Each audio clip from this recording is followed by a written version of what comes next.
नमस्कार and welcome to our channel 23.5। मेरा नाम सुनीता है और इस वीडियो में हम आपसे पूछने वाले हैं सवाल, आपको देने हैं सही सही जवाब। आपको हम 10 सवाल पूछेंगे नेचर के बारे में, जिसके बारे में आपने पिछले वीडियो में पढ़ा है। चलिए पहले सवाल से शुरू करें। ये रहा आपकी स्क्रीन पर एक चित्र, आपको मिलेंगे 2 शब्द, एक सही एक गलत। आपको समय दिया जाएगा। उस समय में अगर आप अपना सही जवाब अपनी नोटबुक में लिख लेते हैं और बाद में वो सही निकलता है तो आप भी उसे टिक करिए। कोशिश करें कि सारे 10 सवालों के सही जवाब दें। चलिए शुरू करते हैं।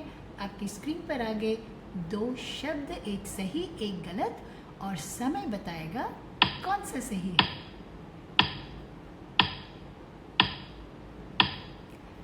दी अर्थ है बिल्कुल सही जवाब। अगर आपने दी अर्थ अपनी नोटबुक पर लिखा है तो आप भी उसे टिक कर लीजिए। चलिए आगे बढ़ते हैं।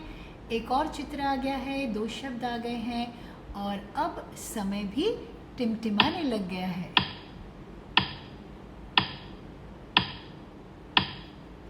समय रुक गया है। अ स्टार बिल्कुल सही जवाब है। अगर आपने अ स्टार लिखा है अपनी नोटबुक में तो टिक कर लीजिए। आगे बढ़िए। एक और चित्र आ गया है आपके सामने, 2 शब्द आ गए हैं और समय ने भी बहना शुरू कर दिया है।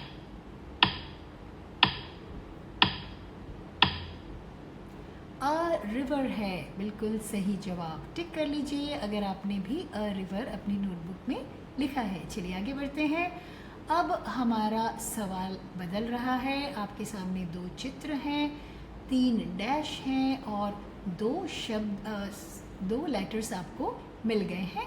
एक लेटर मिसिंग है यानी खाली जगह है। आपको सोचना है इसमें कौन सा लेटर आएगा। समय शुरू हो गया है अब। के था मिसिंग लेटर, SKY, स्काई, जिसे हम हिंदी में आसमान कहते हैं और इंग्लिश में द स्काई कहते हैं। चलिए आगे बढ़ते हैं। एक और चित्र आ गया है और 2 लेटर्स भी हमें मिल गए हैं। एक खाली जगह है, मिसिंग लेटर है। समय शुरू हो गया है।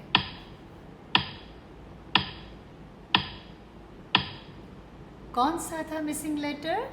ई, SEAC, जिसे हिंदी में हम सागर कहते हैं और इंग्लिश में कहेंगे द सी। चलिए आगे बढ़ते हैं।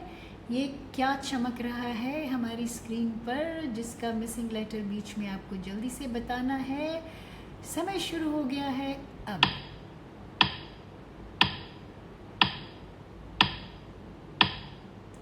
यू था हमारा मिसिंग लेटर, SUN, सन, जिसे हम हिंदी में सूरज और इंग्लिश में कहते हैं द सन। चलिए आगे बढ़ते हैं। अब हम अपने सवाल जवाब के उस हिस्से पर आ गए हैं जहाँ ना तो हमारे पास चित्र है ना ही कोई लेटर। तो हमें 4 जो डैश हैं उनसे सोचना है कि ये जो हमारा शब्द है, वर्ड है, ये 4 लेटर का वर्ड है नेचर वाली लिस्ट में से। चलिए हम आपको एक और लेटर देते हैं और अब आप इसको ध्यान से सुनिए जो क्लूज़ हम आपको बता रहे हैं। सो ये M से शुरू हो रहा है हमारा शब्द और ये जो चीज़ है ये बड़ी जादू जैसी है। ये अपनी जो शक्ल है, जो अपना साइज़ ही बदलती रहती है। कभी तो पूरा गोल है तो कभी छोटा होता जाता है। अगर आप इसको ड्रॉ करना शुरू करो तो बहुत ही मुश्किल होगा, क्योंकि जब सुबह आप जब रोज़ आप इसको देखोगे तो इसका अलग ही साइज़ होगा और कभी कभी तो गायब भी हो जाएगा, दिखाई भी नहीं देगा। आसमान में होता है, कभी कभी तो बिल्कुल नहीं दिखता, एकदम अंधेरा होता है। क्या है ये चीज़? चलिए हम आपको एक और क्लू दे रहे हैं। इसका आखिरी जो लेटर है वो N है और अब आपके पास 2 मिसिंग लेटर हैं। जल्दी से सोचिए ऐसी कौन सी चीज़ है जो अपना शेप बदलती रहती है, उसका साइज़ ही बदलता रहता है, गोल से छोटे होके गायब भी हो जाता है। एक और क्लू हम दे देते हैं। हिंदी में इसे कहते हैं चांद। क्या कहते हैं इंग्लिश में इसे? MOON, moon. हिंदी में चांद, अंग्रेज़ी में द मून। तो अगर आपने क्लूज सुनकर इसका जवाब लिखा है तो आपने सही जवाब लिखा होगा। चलिए आगे बढ़ते हैं। फिर से हमारे पास 4 डैश हैं, यानी 4 लेटर्स वाला हमारा शब्द है, जिसका पहला शब्द है एफ। कौन सा था हमारे नेचर वाली लिस्ट का शब्द जो एफ से शुरू होता है? क्लूज दे रहे हैं, ध्यान से सुनिए। ये जो है ये बहुत ही ताकतवर चीज़ है। वैसे तो हमारी रसोई में भी है, पर हमें इसका बहुत ध्यान रखना पड़ता है। अगर ये ना हो तो जो भी हम इतनी स्वादिष्ट चीज़ें खाते हैं ना, उनमें कोई स्वाद ना हो। जैसे जंगल में जानवर पेड़ों पर से फल और पत्ते, घास खाते हैं या जानवरों का शिकार करके खाते हैं, ठीक उसी तरह हमें भी पेड़ों पर से फल पत्ते ऐसे ही खाने पड़े। अगर ये ना हो तो इसका बहुत ध्यान रखना पड़ता है। क्या है ये चीज़? इसके बहुत ज़्यादा पास नहीं जा सकते, इसको हम छू भी नहीं सकते। क्या है ये चीज़? थोड़ा सोचिए। एक और लेटर आपको दे देते हैं। ये लेटर आ गया ई आपके सामने। अब 2 मिसिंग लेटर है। क्या कहते हैं हिंदी में? हम आपको बता देते हैं। पास मत जाइए इसके, हम जल सकते हैं। हिंदी में इसे कहते हैं आग और इंग्लिश में कहते हैं फायर। हिंदी में जिसे आग, इंग्लिश में फायर कहते हैं, और इसे पढ़ेंगे सिर्फ फायर। चलिए आगे बढ़ें। फिर से हमारे पास आगे 3 लेटर्स। कौन से थे 3 लेटर्स नेचर वाली लिस्ट में? चलिए, पहला अक्षर हमने आपको दे दिया है अ। ये जो चीज़ है ये तो इतनी ज़रूरी है कि हम दिन भर हर पल सोते हुए जागते हुए हर पल इसको अंदर ले रहे हैं। सांस के अंदर, सांस से बाहर, सांस के अंदर, सांस के बाहर। इसके बगैर तो ज़िंदगी ही नहीं है। हमारे चारों तरफ है, ये दिखाई नहीं देती पर हमें महसूस होता है। जब हम दौड़ते हैं, भागते हैं, जब पेड़ों के पत्ते हिलते हैं, तब ये हमसे बातें कर रही है। गर्मी के दिनों में जब ये बहती है तो कितना अच्छा लगता है, ठंडा ठंडा लगता है। क्या है ये चीज़? चलिए आपको एक और क्लू देते हैं।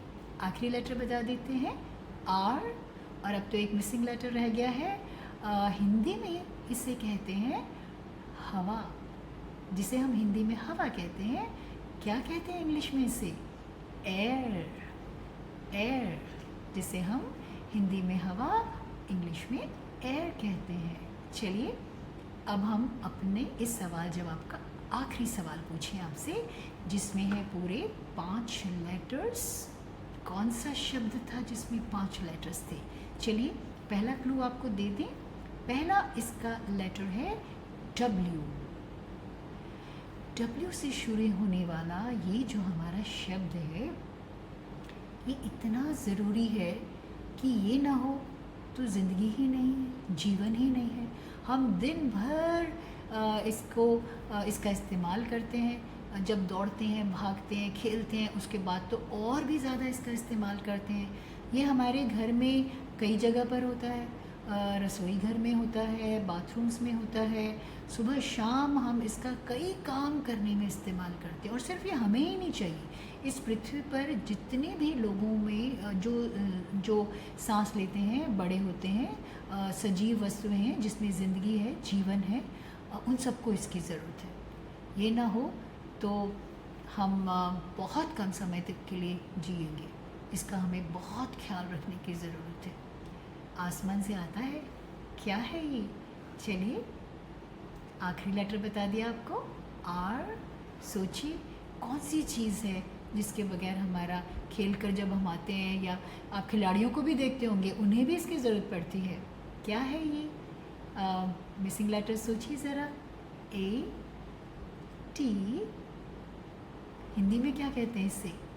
पानी। WATER, वाटर, जिसे हम हिंदी में पानी कहते हैं और इंग्लिश में वाटर कहते हैं। तो ये थे हमारे नेचर के 10 सवाल जवाब। अगर आपने ये सारे सही किए हैं तो आपको अपने आप को शाबाशी देनी चाहिए। ये अब हमारे धीरे धीरे शब्द थोड़े बड़े हो रहे हैं, लेकिन ये सारे बहुत ज़रूरी शब्द हैं। और अगर आपसे कोई सही नहीं हुआ तो थोड़ी उसकी और प्रैक्टिस करिए, क्योंकि ये आपको बार बार पढ़ने की ज़रूरत होगी। तो चलिए अगले नए शब्द सीखने के लिए तैयार हो जाइए। थैंक यू और शुक्रिया।